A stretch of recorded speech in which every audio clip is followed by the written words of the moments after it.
My dear students, welcome back on this channel Ajit mathematics. आप सबका इस चैनल पर हार्दिक स्वागत है। आज मैं आप लोगों के लिए एक विशेष प्रकार का सूत्र लेकर आया हूं। एक एप्लीकेशन है जो कि ट्रिपल के माध्यम से प्रश्नों को हल करने के लिए हम यूज करेंगे। उम्मीद करता हूं आप सब अच्छे होंगे और इस चैनल से लाभ अवश्य उठाए होंगे। जैसा कि सर्वविदित है, आप जानते हैं इस चैनल से बहुत लोगों ने लाभ उठाया है। एक सवाल यहाँ पर हम लिए हुए हैं, find the distance between the points 0, 0 and 36, 15। 0, 0 और 36, 15 के बीच की दूरी ज्ञात करनी है। यदि आप क्लास 9th में पढ़ते हैं तो ग्राफ पेपर पर ये दो बिंदु हम लेंगे। एक ओरिजिन यहाँ हो जाएगा 0, 0 और एक पॉइंट हो जाएगा 36 और 15, जिसमें कि ये x की वैल्यू होगी, ये y की वैल्यू होगी। तो x पर 36 मान लिया जाए कि यहाँ पर आ रहा है और ये y अक्ष पर 15 यहाँ पर है। तो इसको यदि हम लेके चले यहाँ पर ऐसे, तो ये पॉइंट हुआ P, जिसका कोऑर्डिनेट होगा 36 एंड 15। अब इस ओरिजिन से इस P का डिस्टेंस हमें फाइंड करना है, ये दूरी ज्ञात करनी है। तो इसको हम ज्वाइन कर देते हैं, मिला देते हैं। अब क्या करना है, एक तरह से देखिए तो ये राइट एंगल ट्रायंगल बन गया, एक समकोण त्रिभुज बन गया, जिसमें ये हो गया लंब और ये हो गया आधार। अब हमें कर्ण का मान ज्ञात करना है और हम पाइथागोरस थ्योरम लगा करके इसका मान आसानी से निकाल सकते हैं। तो पाइथागोरस थ्योरम से h is equal to b square plus c square, अर्थात 36 स्क्वायर प्लस 15 स्क्वायर, और 36 का स्क्वायर होता है 1296, 1296, और 15 का 225। इन दोनों को जोड़ देंगे। जोड़ने पर 6 5 11, 9 2 11, 1 12, 12 2 14, 1 15, 1521। अब इसका स्क्वायर रूट फाइंड करना है, इसका वर्गमूल निकालना है। तो आप रफ में वर्गमूल निकाल सकते हैं और ये आएगा 39। तो ये डिस्टेंस हो गया 39। यदि आप क्लास 10 में पढ़ते हैं तो यूज करेंगे x1 minus x2 whole square plus y1 minus y2 whole square. यहां पर x1 को हम मान लें 36, इसको मान लें x2 को 0, या इसको x1 y1 मानेंगे तो ये x2 y2 होगा।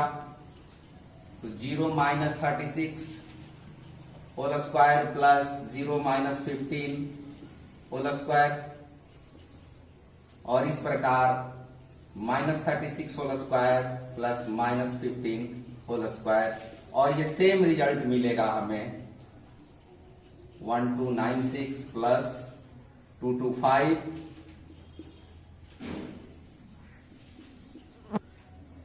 1521 स्क्वायर रूट 39।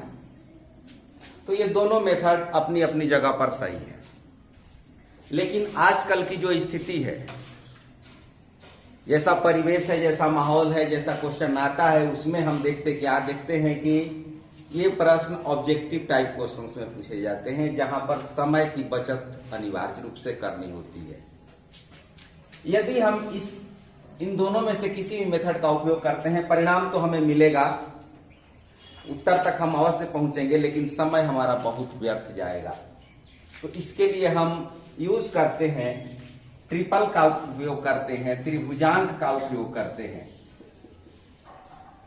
त्रिभुजांक के बारे में बहुत पहले के वीडियोस में बताया गया है, यदि आप नहीं जानते हैं तो पीछे जाकर के देख सकते हैं। उसी एप्लीकेशन के द्वारा हम आइए देखते हैं कैसे आसानी से, बहुत ही आसानी से इस उत्तर को हम प्राप्त करेंगे। ये ध्यान रखना है, लंब आधार कर्ण, लंब आधार कर्ण में कोई भी दो भुजा दी गई हो तो तीसरी भुजा हम आसानी से ज्ञात कर सकते हैं। बी, पी और एच ये ट्रिपल होता है, त्रिभुजांक होता है किसी भी संपूर्ण त्रिभुज का। यहां पर हमने चित्र में देखा कि बी का मान 36 और पी का मान है 15, हमें ये फाइंड करना है। बस इतनी सी बात है, वही काम यहां पर हल किया गया है, सॉल्यूशन इसका निकाला गया है। लेकिन ये सॉल्यूशन आप नहीं करेंगे यदि आप ये सीख लेते हैं तो। यहां भी वही काम करना है, 36 का स्क्वायर 15 का स्क्वायर जोड़ देना है और जोड़ने के बाद उसका स्क्वायर रूट फाइंड करना है, वर्गमूल निकालना है। लेकिन आप वो काम अब नहीं करेंगे यदि इस मेथड को आप सीख लेते हैं। कैसे बनाएंगे? इन दोनों में जो दो नंबर्स आपको दिखाई दे रहे हैं, इन दोनों में मैक्सिमम डिवाइजर यानी ग्रेटेस्ट डिवाइजर हम यहां फाइंड करें। हाईएस्ट कॉमन फैक्टर क्या होगा, महत्तम समापवर्तक क्या होगा, या साधारण भाषा में देखें तो कौन सी ऐसी संख्या है जो दोनों को काट सकती। तो आप देखेंगे कि 3 से दोनों संख्याएं कट जाएंगी। क्लियर है? 3 से ये कटेगा, 3 से ये भी कटेगा, 3 से कोई बड़ी संख्या नहीं है जिससे कि ये कट जाए, अर्थात ये 3 से कट रहा है। कटने के बाद क्या मिलेगा? तो 12 मिलेगा। भागफल कोसेंट 12 और यहां पर कोसेंट 5। 3 से कटा ये 36 मिला, रिजल्ट कोसेंट 12 मिला। 3 से कटा 15, 5 मिला। अब 12, 5 पर यदि आप नजर डालें तो 12, 5 जो ट्रिपल होता है उसका हाइपोटेन्यूस कर्ण 13 होता है, अर्थात 5, 12, 13 ट्रिपलेट है। ये आपको पता होगा कि 5, 12, 13 संपूर्ण त्रिभुज की भुजाएं होती हैं। तो जब 12 है यहां पर, 5 है यहां पर, तो निश्चित रूप से यहां पर क्या आएगा? 13 आएगा। तो ये संख्या जब 3 से कटी है, ये 3 से कटी है, तो ये भी 3 से कटी है, अर्थात 3 में 13 से यदि हम गुणा करें तो क्या मिलेगा? 39, जो कि हमारे उत्तर से बिल्कुल मैच करता है।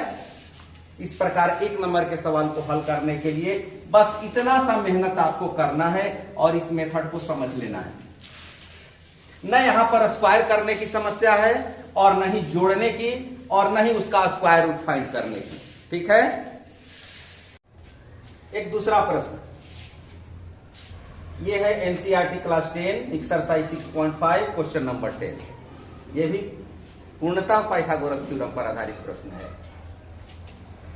A guy wire attached to a vertical pole of height 18 meter is 24 meter long, has a stake attached to the other end। 18 metre ऊंचे एक ऊर्ध्वाधर खंभे के एक ऊपरी सिरे पर एक तार का सिरा जुड़ा हुआ है तथा तार का दूसरा सिरा खूंटे से जुड़ा हुआ है। खंभे के आधार से खूंटे को कितनी दूरी पर रखा जाए कि तार तना रहे। सबसे पहले तो आप एक चित्र बना लें। इसके लिए मान लीजिए कि यहां पर एक पोल है ऊर्ध्वाधर, vertical pole of height 18 metre, जिसकी हाइट 18 मीटर है। इसको मान लें ए बी। अब प्रश्न कहता है कि ऊपरी सिरे से एक तार का एक सिरा जुड़ा हुआ है, ऊपरी सिरा इसका, यहां से एक तार जुड़ा हुआ है और इस तार की जो लंबाई है वो 24 मीटर है। यहां जमीन पर एक खूंटा है, यहां पर जैसा आप बिजली के खंभों में देखते होंगे, बिजली के खंभे को सीधा रखने के लिए स्टेक दिया जाता है। तो ये 24 मीटर इसका लेंथ है। अब कहता है कि कितनी दूरी पर, इस खंभे से कितनी दूरी पर इसको रखा जाए, ये फाइंड करना है, बेस फाइंड करना है, आधार निकालना है। इसमें क्या करेंगे?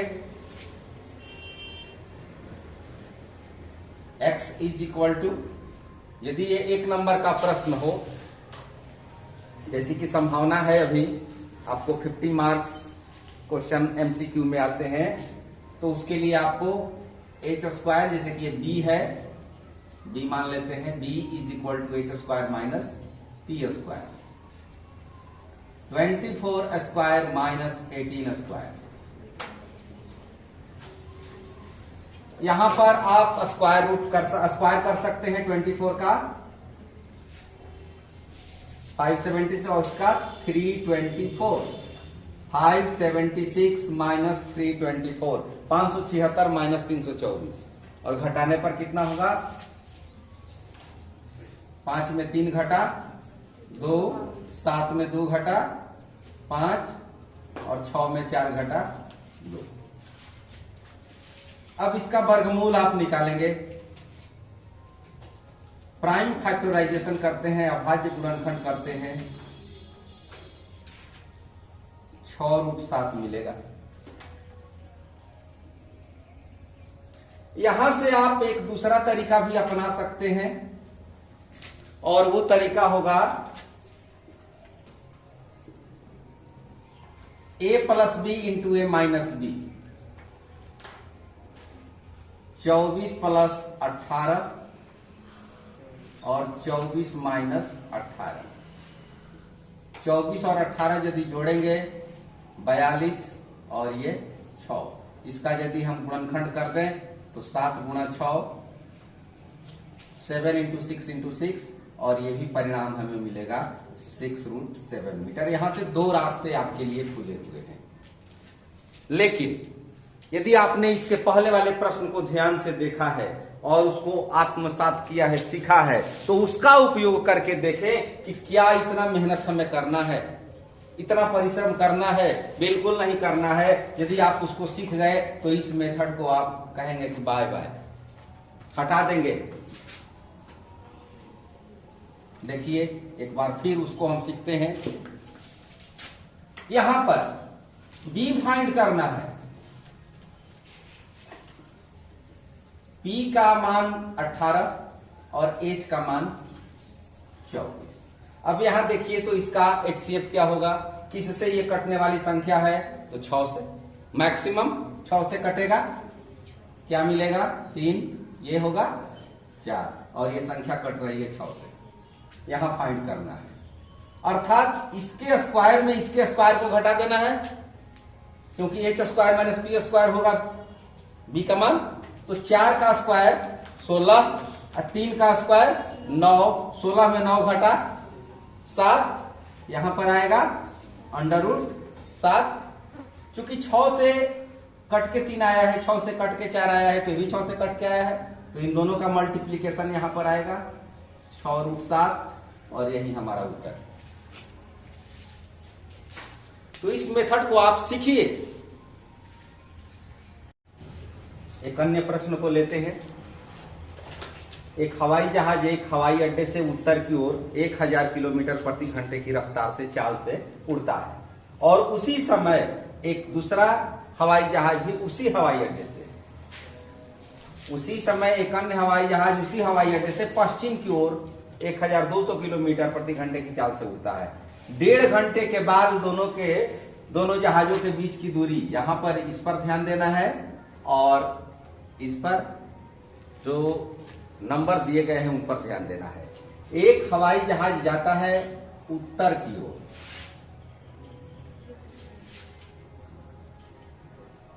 आप नक्शे में नॉर्थ साउथ तो जानते होंगे, north south east and west. तो एक उत्तर की ओर जाता है और एक जाता है पश्चिम की ओर। एक इस डायरेक्शन में जाता है, एक इस डायरेक्शन में जाता है, और ये हो गया ओरिजिन, जहां से दोनों हवाई जहाज अपनी चाल, अपनी उड़ान शुरू करते हैं। तो पहला हवाई जहाज जो उत्तर की ओर जाता है उसकी स्पीड है 1000 किलोमीटर पर आवर। 1 घंटा में 1000 किलोमीटर जाता है। तो यहां पर सवाल है 1.5 घंटा। तो 1.5 घंटा में कितना जाएगा? 1.5 घंटा में 1 घंटा में 1000, तो 1.5 घंटा में 1500, ये किलोमीटर दूरी हो जाएगी। अर्थात पहले हवाई जहाज द्वारा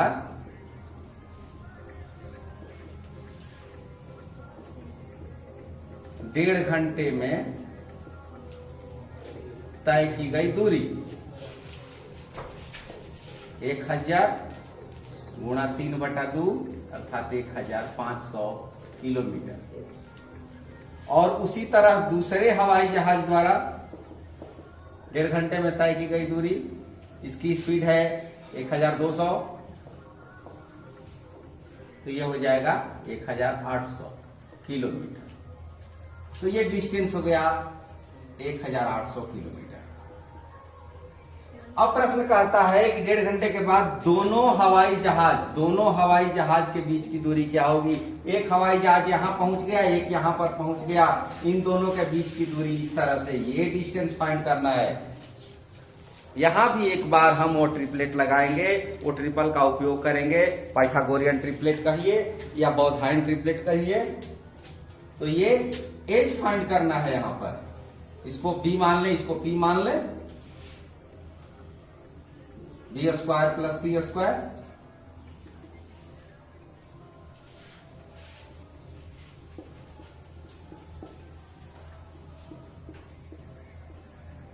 $1800 का स्क्वायर करेंगे 324 0000, फिर उसी तरह से 225 0000। अब इसको जोड़ दिया जाए तो 4 शून्य तो यहां पर आ जाएंगे, 4 5 9, 2 2 4, 3 2 5। अब इसका स्क्वायर रूट फाइंड करना बहुत ही दुरूह कार्य है, कठिन काम। लेकिन क्या करेंगे, जो कन्वेंशनल मेथड हम पढ़ते हैं उसके अनुसार तो निकालना ही पड़ेगा, लेकिन नहीं, हम इस मेथड का उपयोग नहीं करेंगे। और अभी जो हमने 2 प्रश्नों को देखा है उसी तरह से इस प्रश्न को भी हल करेंगे और देखें कितनी आसानी से इसका आंसर हम पाते हैं। BPH 1800, 1500 और ये हमें फाइंड करना है। अभी हमने क्या सीखा, इन दोनों में कोई संख्या, बड़ी से बड़ी संख्या जिससे कि ये डिवाइड हो जाए, तो वो संख्या है 300। ये 300 से कटने वाली संख्या है तो 6 आएगा, ये भी 300 से कटेगी तो 5 आएगा। और एज फाइंड करना है, 6 5 का एज क्या होगा, 6 स्क्वायर जोड़ 5 स्क्वायर, 36 प्लस 25 कितना हो जाएगा 61 रूट में, अर्थात ये 300 से गुणा हुआ, ये 300 से गुणा हुआ तो ये भी 300 से गुणा होगा, और 300 रूट 61 ये हमारा आंसर मिलेगा। ये किलोमीटर 300 रूट 61 किलोमीटर का डिस्टेंस इन दोनों हवाई जहाजों के बीच में होगा। आप देख रहे हैं कितनी इजीली इस मेथड से हम रिजल्ट तक पहुंच रहे हैं। अब OMR में यदि ऐसे प्रश्न हो, निश्चित रूप से यदि कन्वेंशनल मेथड से आप बनाते हैं, आपका टाइम बेकार जाएगा, व्यर्थ जाएगा। आप कोशिश कीजिए इस मेथड को सीखने के लिए, आगे भी ऐसे प्रश्न हम लेकर के आएंगे आपको। यदि अच्छा लगे लाइक जरूर करें, शेयर करें, इस ज्ञान को आगे बढ़ाएं। Thank you, all the best.